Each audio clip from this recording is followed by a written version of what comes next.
Hey guys, this is Alex with the Canine Mind, and today I'm going to be going over our e-collars and the settings that we like to have them on, how we like to fit them to the dogs, basically like just start to finish, how to get your e-collars set up, unboxed, and on your dog. We use the e-collars from ECOLLAR Technologies. ECOLLAR.com is how you find these.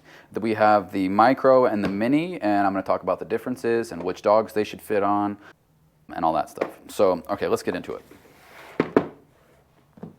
Okay, so the Micro Educator, the tiny one with the purple remote, this one is good for dogs that are less than 30 pounds in my opinion, and the Mini Educator is good for dogs that are 30 pounds plus, okay? Now, I'm going to unbox them both and show you what they both look like. Both boxes have the similar setup in them. The Micro Educator has its on and off switches on the side, and the screen is on the top. And the Mini Educator, the screen is on the side and the power button is right next to it, or the magnet power button is right next to it. So let's look inside the boxes first before I talk about the e-collars. So inside the box is a charger that has 2 charging ports on it, so you can charge both the remote and the collar at the same time. There's a lanyard that connects to the bottom. I don't really recommend using the lanyard during training times. At your home, when the collar can just be hanging around your neck until you're trying to solve a problem, that's a good use for it. Otherwise, no lanyards. Inside the box also is 2 little bags. One of them has longer contact points, and the other has a black tube tool to take the contact points off, a black disc tool to pry the case off the remote, so if you want to order a new case or if yours breaks, you can replace it. And finally, a little triangle tester. And now, so this little device goes attached to the contact points on the collar, and it'll light up as you're using the e-collar stimulation to let you know that the e-collar remote and collar are talking to each other. Now, inside the micro box is the exact same set of tools, okay? Now, to change the contact point, so let's start there, and let's use one of these tools. So we're going to open up our tool bag, and inside that tool bag is this little black tube, okay? This tube fits directly onto the contact points and twists them off, and it loosens them for us, okay? Now, I like to just loosen them and then unscrew them by hand afterwards because the contact points can get stuck inside of this, and they can't come out once they're in there. And the only way to get them out is to screw it back onto the collar a little bit and then pull your tool back off and then finish it by hand. Okay, so I'm going to get these longer contact points out of the box, out of the baggie. They're a bit longer than the standard ones. Okay, and these ones are better for longer fur dogs. Okay, if your dog has a very short coat, these are good ones for you, but they're not the best ones. The contact points all have nickel in them, the ones that come standard. That means that they can, our dogs can develop allergies to that nickel in the contact points. It doesn't happen all the time, but it does happen from prolonged exposure sometimes. And you'll notice your dog's neck might get inflamed or start to break out or have like sores.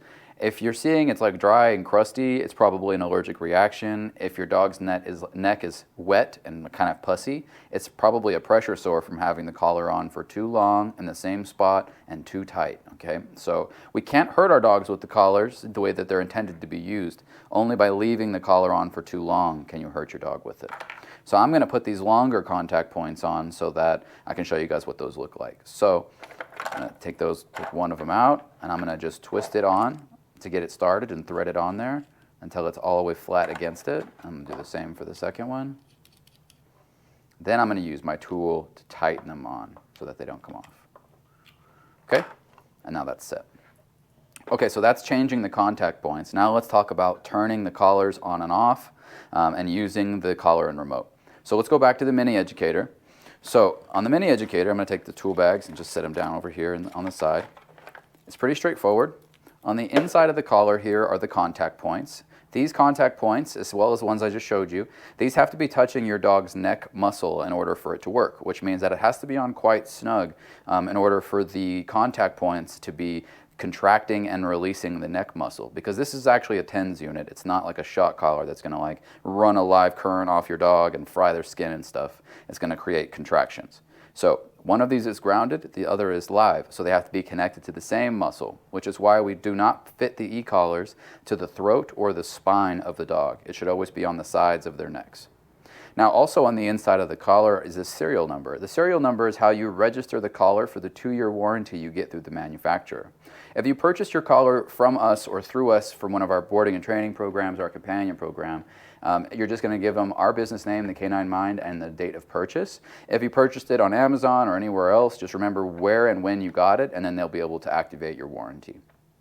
Now, on the inside of the collar here is this little rubber stopper, and this rubber stopper actually makes the collar water and ice proof as long as it's closed, okay? So as long as this is closed, it's waterproof. Your dog can go swimming with it on. If you need to bathe them with it on, you can do that, but it's not something that you should really stress out or stress about as long as it's closed, okay? So it's got to be fitted flush.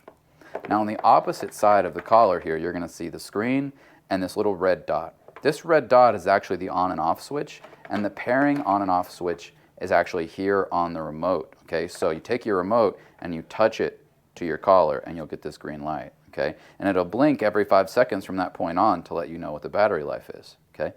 When you turn it off and you touch them together, you'll see a little red light, and that tells you that it's off. Now, a cool little tip for this is that that little red dot doesn't actually have to be touching the red dot. I like to put it under the screen. That works really well, works a little faster, okay? On, off.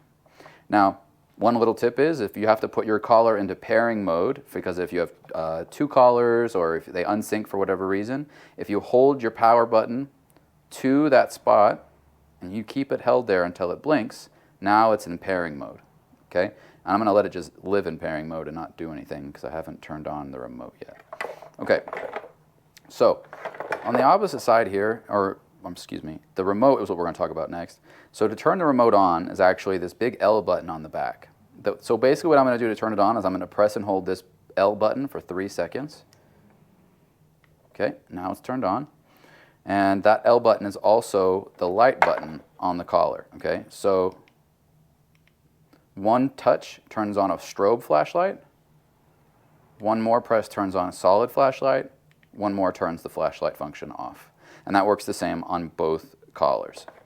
Okay, so now on the front here, you're going to see that there's a 1D, an M, a 0, and a C.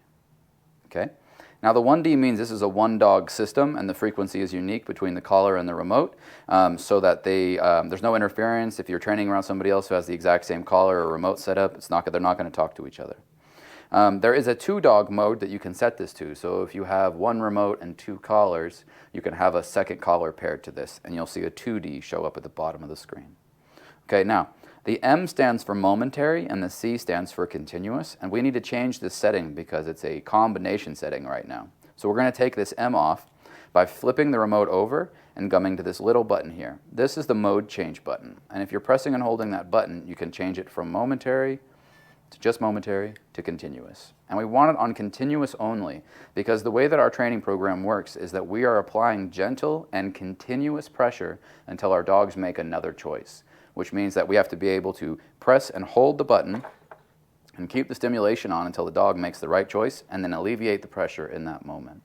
So if the dog wanders off while we're doing heel, we'll say heel and hold the button at the exact same time until our dog comes back to our leg, and then we let it go when they make the right choice and praise, good dog, great job. And that's how it should be used. So it's got to be on C in order for that to happen. Now, as it is right now, the collar's turned on, the remote is turned on, we're on C, and the collar and remote are ready to work. We're ready to rock, basically, ready to train. So now let's switch over and come back over to our Micro Educator, which is meant for dogs under 30 pounds. And now you're going to see that the red dot here for turning the collar on and off is in a different spot altogether. Excuse me. So the red dot is the same spot on the remote, but it's on the side of the collar now. So I'm going to touch them here, and you're going to see the green light show up. Okay. Now the screens are here at the top.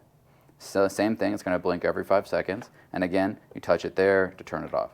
Now, this doesn't have the same cool little nifty trick where you can put your red dot anywhere somewhere else and it'll still work. It's got to go directly on that one spot. Okay, so now it's turned on. Same thing with this remote where the L button turns the remote on and off. So I'm going to just press and hold that there. This collar, or this remote, is on that combo setting as well. So again, we're going to change that mode by pressing and holding the mode change button until it beeps twice. Okay. The light function is the exact same, so if you tap it once, you get a strobe, one more gets the solid light, and again it's on top, one more to turn it off.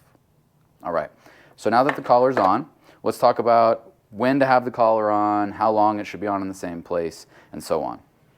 So essentially, when our e-collars are on our dogs, they can only be in the same spot for 10 hours. So your dog should not be wearing the collar in the exact same spot for longer than 10 hours.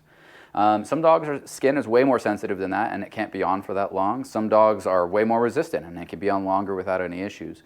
But essentially, we don't want constant, continuous physical pressure on your dog's neck for that long, because pressure sores will develop beneath the contact points, and your dog's neck will get infected and swell, and it'll turn into this big nasty mess. And that's just from leaving the training equipment on way longer than it needs to be.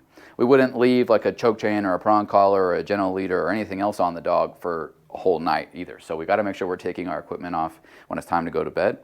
The trick to using the e-collars, though, is making sure it's on before you need it. So that means if you're going to walk your dog at noon, you should probably put the e-collar on at like 10 or 11 a.m. so that they don't connect the e-collar with the walk. We want them to think that the e-collar is like their new favorite necklace and they just wear it all the time for no reason. And this way they won't connect the e-collar stimulation to the e-collar itself. We want them to not think that they're connected. This way, when they receive the e-collar stimulation, they feel like it's because of a choice they made, not because of something that is happening to them. So the other thing about the e-collar is that if you can see it working, it's up too high. We always want to start with the smallest amount of pressure before we increase the discomfort our dogs are experiencing. So, to give you an example, we're practicing come, and we say come once, and the dog ignores us, and so the second time that we say come is when we're going to be using that stimulation, and we should start on somewhere between like 3, 5, or 7 if the dog is really strong and tough. 3, 5, or 7. So very, very, very gentle. And if those are too much, if you use 3 and you see it working, you need to go back down to 2 or 1. Or you might need to get a stimulation reducer for your collar so that it cuts the level of stimulation in half, which means you get more flexibility. And you can find all those really cool accessories on the e-collar website, as well as the hypoallergenic contact points, different skins and bands for the collars themselves. Now finally, when it comes to weaning our dogs off the e-collar, everybody asks me, how long do I need to use this for? I don't want to hold the remote forever, and I completely agree with you, and we do need to wean off the e-collar as soon as we possibly can. The way to effectively wean off the e-collar is to use it so consistently that your dog starts to expect it and they start to respond before you have a chance to use the stimulation. Then you can switch to using treats or play or lots and lots of affection for rewarding your dog for making the right choice in the first place and not needing the stimulation to adjust their behavior. If you need the stimulation and you're still using rewards at the end, your dog is learning that they need to make a mistake and you need to fix it before the reward shows up, which can be incredibly confusing and require you to always manage the behavior and to always need the e-collar.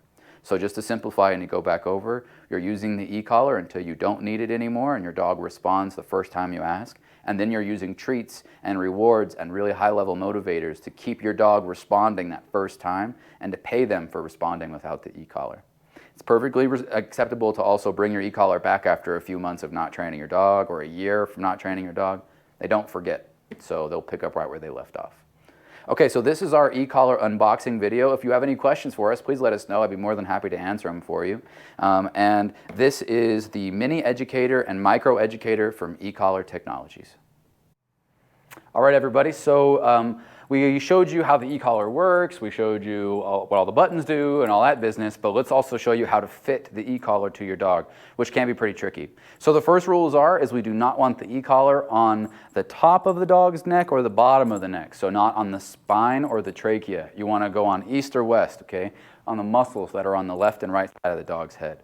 Now I also changed the contact points to the longer ones that come in the box so that it makes contact to her neck muscles through all of her fur, okay? Now I'm going to make sure that my leash is the highest thing on my dog's neck, okay? The highest thing is this leash that I have, and the e-collar goes right next to it.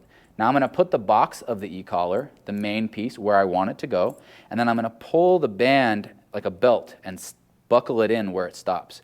The e-collar should grip the neck muscle. So if you can see when I twist this, see how all of that neck muscle and fat comes with it? That's what we're looking for. And then we can just buckle it on down. We shouldn't be able to rotate the collar around the dog's neck. So all this motion that I'm getting, this is great, okay? We want to rub it in and feel it, and it's stuck where it's at. I'm just going to feed this little extra bit back through here so it doesn't dangle or hit her in the face, okay? And that's where it should be. Now, we want to make sure also, if you can, the screen is facing forward so that when you turn the flashlight on, it illuminates forward. She can see where she's going. Okay? She's kind of fluffy, so I don't know if it'll get through, but ideally that's what we want. Now, like I said, the e-collar is on the lower part. The slip leash or the training leash you're using is up high. All right, well, that's how we fit e-collars.